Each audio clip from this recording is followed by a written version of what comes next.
If you are a wrestling fan and haven't yet subscribed to WWE Express, hit the subscribe button and ring the notification bell to join our community, so you don't miss our latest updates, because what I'm about to break down with you is absolutely jaw-dropping. Jacob Fatu just put on a masterclass in controlled aggression that might reshape everything we thought we knew about the bloodline moving forward. Welcome back to WWE Express, where we dive deep into the psychology, storytelling, and raw human drama that makes professional wrestling such an incredible art form. Make sure you're subscribed for more analysis like this. Let's talk about what happened on Smackdown, May 1st, because this match isn't just significant for what transpired inside that ring, it's a seismic shift in how the bloodline power structure operates. Jacob Fatu walked into that squared circle against the Usos, Sikao, and Talla Tonga, and he didn't just win, he dismantled. He controlled the entire narrative. The way he isolated his opponents, the way he methodically broke them down one by one, tells us that WWE is clearly positioning him as the most dangerous force in this entire faction. From the opening bell, Jacob immediately established dominance.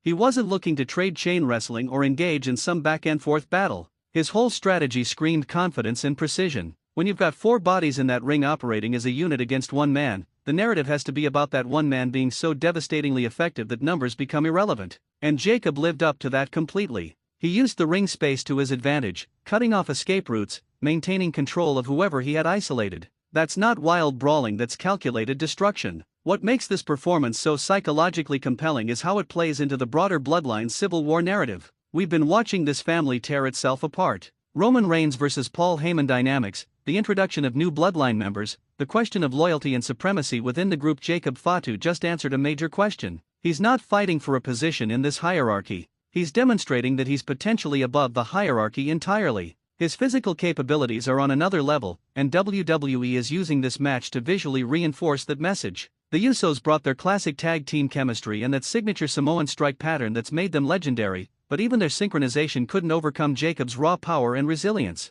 Sikao, positioned as a key player in this family drama, had to witness someone else's dominance firsthand. That's character work. That's storytelling through physical dominance. When Solo watches Jacob systematically control and neutralize his own family members, it raises questions about what Solo's actual position in the bloodline hierarchy is. Is he second tier? Is Jacob the real power? These are the questions that drive the narrative forward. And then there's Talla Tonga, bringing international heritage and physical capability to the match. But even with all that experience and strength, he too fell to Jacob's onslaught. The fact that Jacob could maintain focus and intensity across multiple opponents without hitting a wall suggests he's operating at a higher level of conditioning and mental toughness than anyone else in that ring. That's how you build a credible dominant force. One of the most underrated aspects of this match is how Jacob communicated without words. Professional wrestling is theater, and every movement tells a story. His body language conveyed absolute certainty. There was no moment where he looked confused or in doubt about how to overcome these odds. He knew what he was doing, and he executed his game plan with surgical precision.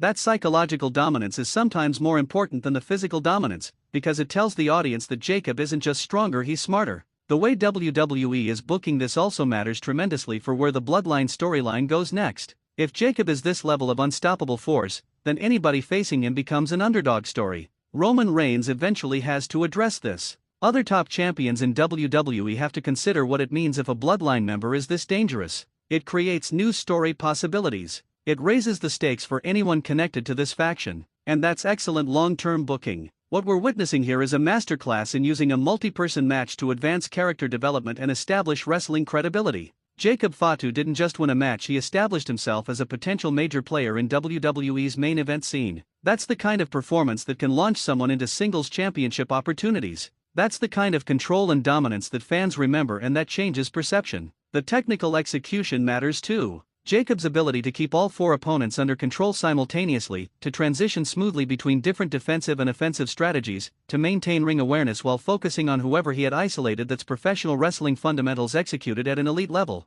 It reminds us why we love this sport. It's not about predetermined outcomes. It's about athletes performing at their highest level, telling a story through physical excellence. And let's be real, this has massive implications for the bloodline civil war that's been brewing. If Jacob is this dominant, he changes the power dynamic completely. Does he challenge Roman? Does he become the new face of the bloodline? Does his presence create tension with other family members? These are the questions that will carry the story forward, and WWE has given themselves incredible material to work with by showing us exactly how capable Jacob Fatu is. This match is the kind of performance that reminds us why wrestling is such a special medium for storytelling. One person's dominance across four opponents tells us so much about character hierarchy, about who's ready for the next level, about where the story could potentially go. Jacob Fatu just made a massive statement on Smackdown, and the bloodline will never be the same. That's what made this match so captivating. It was both excellent professional wrestling and excellent storytelling, perfectly combined. If you enjoyed this deep dive into what went down on Smackdown, please subscribe to WWE Express.